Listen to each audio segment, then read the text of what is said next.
Hello friends, welcome to Khandwa physical group.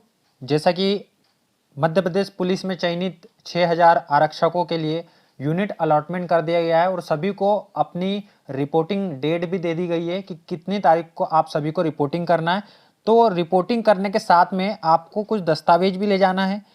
तो दस्तावेज में सबसे जो मेन दस्तावेज है आपका, क्योंकि बाकी सभी दस्तावेज तो आप जब आपका फिजिकल था जब आप दिखा चुके थे, लेकिन ये जो अनुप्रमाणन पत्र है ये हमारे लिए नया है, इसे आपको भर के वहाँ पर ले जाना है।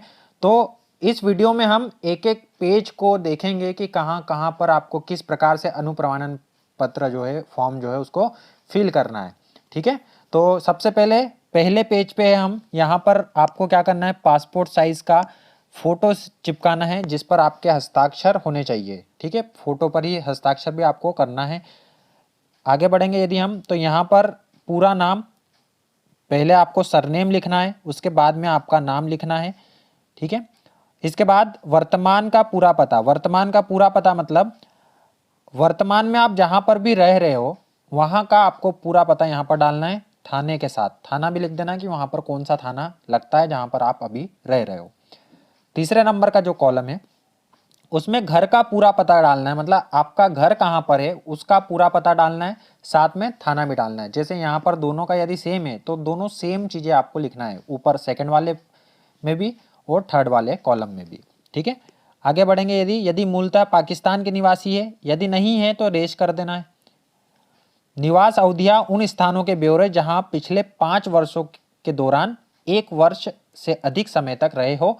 यदि विदेश में रहे हो तो उन सभी स्थानों के ब्यौरे दिए जाने चाहिए जहां पर 21 वर्ष की आयु के बाद आप रहे हो।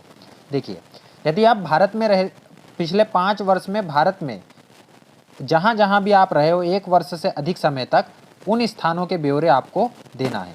ठीक है, और यदि आप निवास स्थान पर ही रहते हो तो इसको छोड़ देना है, फिर यहाँ पर डैश लगा देना है, इसको छोड़ देना है, कुछ मत करना है इसमें। ठीक है, आगे बढ़ेंगे यदि हम, तो ये हमारा दूसरा पेज अब स्टार्ट होता है। दूसरे पेज में देखिए यहाँ पर, यदि आप निवास मतलब पिछले 5 वर्ष में 1 वर्ष से अधिक कहीं पर रहे हो तो उसका ब्यौरा आपको यहाँ पर नहीं देना है। उसका ब्यौरा आप कहाँ पर दोगे, उसका ब्यौरा आपको अगले पेज पर देना है। ये जो यहाँ पर जो कॉलम बना हुआ है यहाँ पर आप इसका ब्यौरा देंगे कि आप पिछले 5 वर्ष में यदि कहीं पर 1 वर्ष से ज़्यादा समय तक रहे हो तो उनके सभी आपको ब्यौरे यहाँ पर लिखना है। ब्यौरों में क्या लिखोगे, तो कब से, यहाँ पर लिखना कब से कब तक रहे हैं, निवास का पूरा पता, जहाँ पर रहे उसका पूरा पता आपको लिखना है, और यहाँ पर क्या करना है, थाने का आपको पता लिखना है, जो भी वहाँ पर नियरेस्ट थाना लगता हो उसका। ठीक है, बढ़ेंगे आगे। इसके बाद 5वें कॉलम में पिता का पूरा नाम और उपनाम यदि हो तो उसको यहाँ पर लिख देना है। वर्तमान डाक पता, वर्तमान डाक पता यहाँ पर लिखना है। यदि पिताजी स्वर्गवासी है तो जो पिछला पता है उनका वो लिख देना है कि कहाँ पर निवास करते थे। घर का स्थायी पता, अभी वर्तमान में घर का स्थायी पता क्या है वो लिख देना है आपको यहाँ पर। व्यवसाय, पिता का व्यवसाय लिखना है अगले कॉलम में। और यदि किसी सेवा में, सरकारी सेवा में कार्यरत है तो पदनाम भी लिखना है, साथ में कार्यालय का पता भी यहाँ पर आपको लिखना है। ठीक है, बढ़ेंगे आगे यदि हम, तो 6वें कॉलम की तरफ जाएंगे तो नीचे उल्लेखित व्यक्तियों की राष्ट्रीयता हमें बतानी है। राष्ट्रीयता बतानी है किनकी, पिता की, तो पिता की जो राष्ट्रीयता है वो लिख देंगे, जैसे भारतीय है तो भारतीय लिख देंगे। माता की राष्ट्रीयता बतानी है, यदि वो भी भारतीय है भारतीय लिख देंगे। पति पत्नी, यदि शादीशुदा है तो पति या पत्नी, जैसे यदि लड़की है तो पति की राष्ट्रीयता लिखना है, यदि लड़के हैं तो आपकी पत्नी की राष्ट्रीयता लिखनी है। उम्मीदवार, उम्मीदवार मतलब स्वयं की राष्ट्रीयता लिखनी है, और पति पत्नी का जन्म स्थान। ठीक है, लड़के और लड़कियों के लिए आपको देख के उसको भर देना है। ठीक है, बढ़ेंगे आगे। अब हम तीसरे पेज पर जा रहे हैं। तीसरे पेज पर जो कॉलम नंबर, जो हमारा 7वां नंबर का पॉइंट है, उसमें क्या लिखना है, हमें हमारी जन्म तारीख लिखना है। वर्तमान आयु मतलब कितने साल के हो गए वो लिखना है। हाई स्कूल परीक्षा उत्तीर्ण करने के समय आपकी कितनी आयु थी वो इसमें लिखना है। ठीक है, इसके बाद 8वां जो पॉइंट है उसमें जन्म स्थान का जो जिला है वो लिखेंगे, जन्म स्थान का जिला, और वह जिला जहां आप अभी निवासी है, मतलब मूल निवासी जहां आपका बना हुआ है वो जिला यहाँ पर भरना है। इसके बाद 9वां जो पॉइंट है, आपका धर्म, आपका धर्म क्या है वो यहाँ पर फिल करेंगे।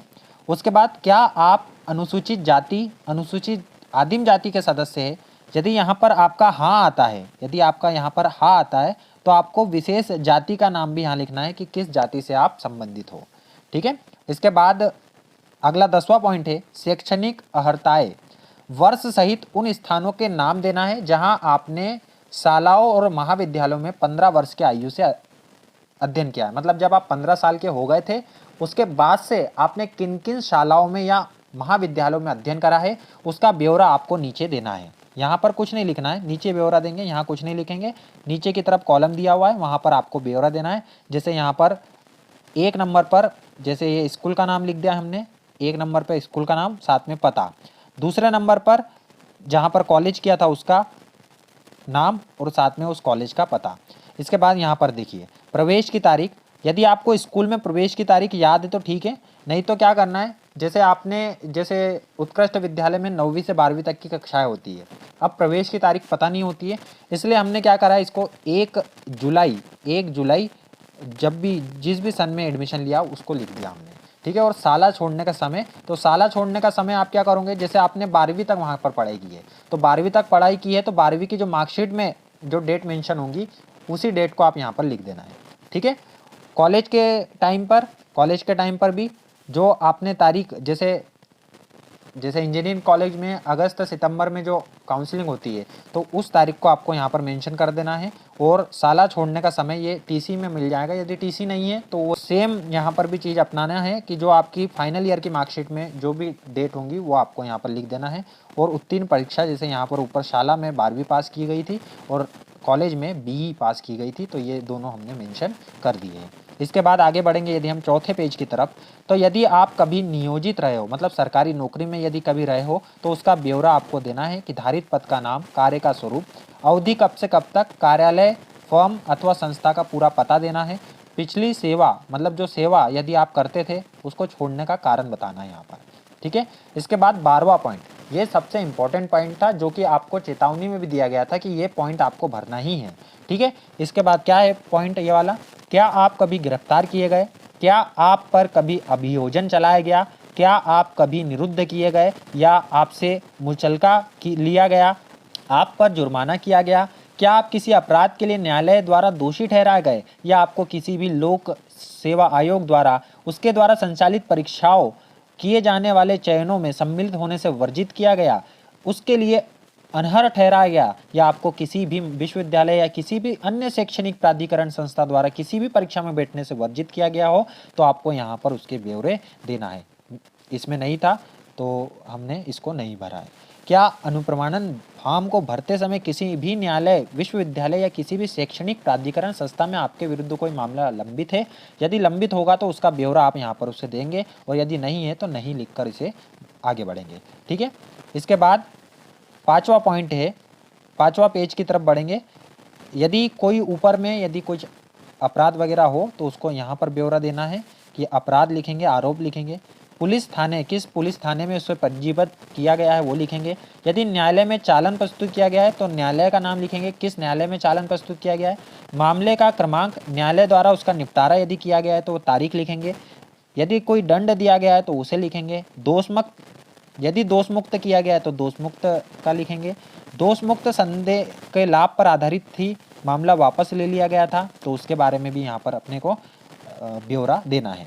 इसके बाद आगे बढ़ेंगे यदि हम, अभ्यर्थी द्वारा इस अनुप्रमाणन फॉर्म के ऊपर दी गई चेतावनी को नोट करना है और यहाँ पर आपके हस्ताक्षर करना है, उम्मीदवार के हस्ताक्षर कर देंगे, ये ऊपर जो स्थान दिया हुआ है यहाँ पर स्थान लिख देंगे, तारीख लिख देंगे। इसके बाद में आपके मोहल्ले के 2 उत्तरदायी व्यक्तियों के नाम या निवासियों के नाम लिखना है। यहाँ पर आपके आसपास के जो भी निवासी हो जो आपको पहचानते हो तो उन दोनों के नाम यहाँ पर लिखना है। यहाँ पर आपके फिर से सिग्नेचर करना है, तारीख और स्थान लिखना है।